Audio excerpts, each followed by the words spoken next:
Sunshine की biology और science class में आपका एक बार फिर से बहुत बहुत स्वागत है। और आज एक नए टॉपिक के साथ फिर से आए हैं।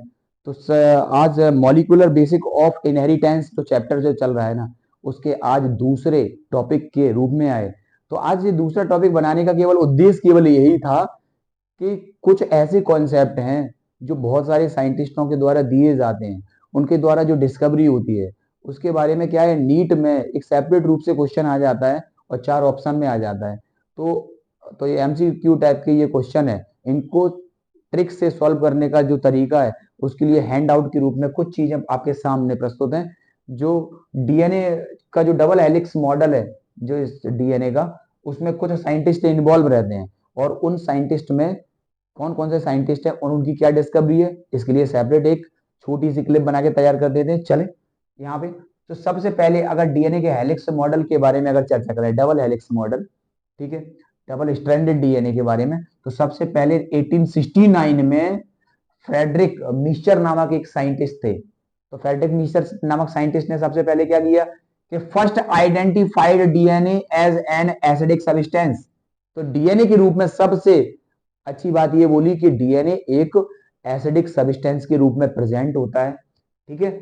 एंड कहां पे रहता है, इस सेल के न्यूक्लियस में प्रेजेंट रहता है। और उसको एसिडिक सब्सटेंस को क्या बोला, न्यूक्लिन बोला। क्या बोला, न्यूक्लिन।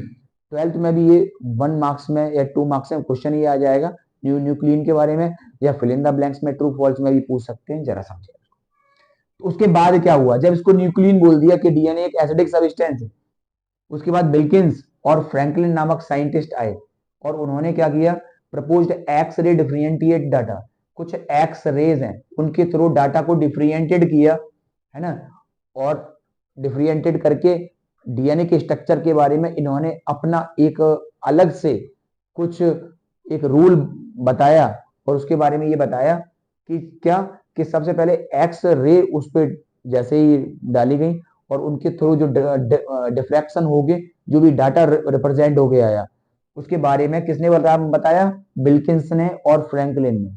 और इन्हीं के बेस पे 1953 पे वॉटसन और क्रिक नामक साइंटिस्ट आए और उन्होंने इनके ही रूल्स पे जो डाटा दिया था उस पे बहुत अच्छे से वर्क किया और आगे चल के प्रपोज करके बता दिया उस डाटा के अकॉर्डिंग कि डीएनए एक डबल हेलिक्स स्ट्रक्चर है ना, डबल हेलिक्स स्ट्रक्चर है। जो भी डाटा दिया था उसके थ्रू इन्होंने प्रूव करके बता दिया कि डीएनए एक डबल हेलिक्स स्ट्रक्चर के रूप में जाना जाता है। तो इसका श्रेय सबसे पहले किसको प्राप्त हुआ, वॉटसन एंड क्रिक। तो डबल डीएनए का डबल हेलिक्स मॉडल है, किसने दिया था, वॉटसन एंड क्रिक ने। बिल्कुल, नीट में भी बहुत अच्छे से क्वेश्चन आ जाता है। इसके बाद क्या हुआ, इरविन और चारग्राफ नामक साइंटिस्ट आए और इनके चारग्राफ साइंटिस्ट ने क्या किया, propose that in DS DNA, DS का मतलब होता है डबल स्ट्रैंड। क्या होता है, double strand. Double strand DNA के बारे में बताया और ये बताया कि इसमें जो बेस पेयर होते हैं ना, कैसे, जरा देखें यहाँ पे, ये डीएनए का स्ट्रक्चर और डीएनए के स्ट्रक्चर, ये डबल स्ट्रैंड, ठीक है। और इसमें जो आपस में बेस पेयर इसको बहुत अच्छे से स्टेबल यानी पकड़े रहते हैं, एडिनाइन थाइमाइन साइटोसाइन ग्वानाइन, ये इनका पेयर होता है।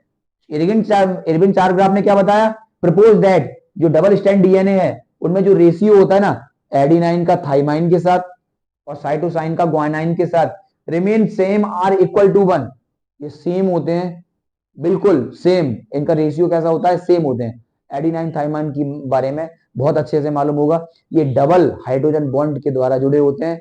और साइटोसाइन और ग्वानाइन ये डबल नहीं, ट्रिपल हाइड्रोजन बॉन्ड के द्वारा ये जुड़े रहते हैं। तो इस प्रकार से ये बेस पेयर वाली यहाँ पे बात भी क्लियर हुई। कौन कौन से साइंटिस्ट डबल हेलिक्स मॉडल में इन्वॉल्व होते हैं उसके बारे में भी आज चर्चा की।